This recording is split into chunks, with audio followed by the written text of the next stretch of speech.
Is calling fat people fat body shaming? Body shaming, yeah. There's been a specific story this week in relation to a dental practice in East Sussex banning obese patients that weigh more than 20 stone from attending over fears that they will break the surgery's specialist chairs. Now, the chairs are worth a lot of money. They're worth 20 grand each, and some have already been broken. Apparently twice people have been broken, these chairs have been broken by heavier patients. So, because that's an awkward conversation, isn't it? You know, how do you then say, well, you're going to have to pay for that because you didn't get on the treadmill often enough? Well, how could you charge someone for a broken chair? I think it's just another breakdown in the NHS. But well, yes. But actually, shouldn't these chairs be able to withstand a heavier individual? But 20 stone means nothing nowadays. 20 stone isn't that big. No. You know, they should be able to handle at least... I lost 4 stone, but one of those was my wedding ring. And... What do you think it's... I mean, look, I don't agree ever with body shaming, with mocking people for the way they look or anything. And if someone is larger and they go to the dentist, they should have a right to go to the dentist too, and I don't think... But you know... It is difficult if the chairs start getting broken, isn't it? Yeah, there's a practical reality. It's costing them hundreds of pounds to fix.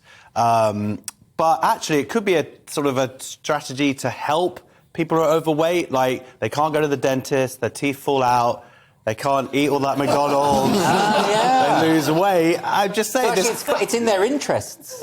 I'm just saying. Yeah. Then what do you do? So what do you do, for instance... I mean, this question has been going on quite a long time because there have been those debates about airplanes, for instance. When someone is so large that they take up 2 seats on the airplane, and the air companies have started to say, well, you have to buy 2 seats. Yeah. But then if you're buying... That's discrimination, isn't it? Well, it's also discrimination for the person who's sitting next to the person who's taking out the 2 seats. And I was about to say, I just wanted to look in the audience to see there's no one who... OK, good, I can speak. But that, I think, is a legitimate point of view, isn't it, Lewis? I mean, if you're well, with dentists... Well, I mean, at the dentist, at least the biggest problem at dentists is when the dentist says open wide, and these people are experts at that.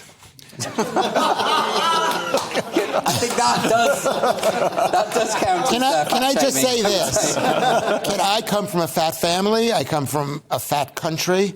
I come from a fat person, which was myself. And I don't think fat people should be shamed. I think our society should be shamed, such as Ben & Jerry's, for producing food which causes obesity, which sells food which causes obesity. So don't blame...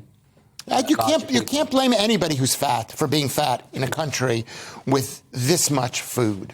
Yeah, no, that's a fair point, Very humanitarian of you. Yeah. It's a bit out of character. You've made me... I know. made me a bit nervous, actually.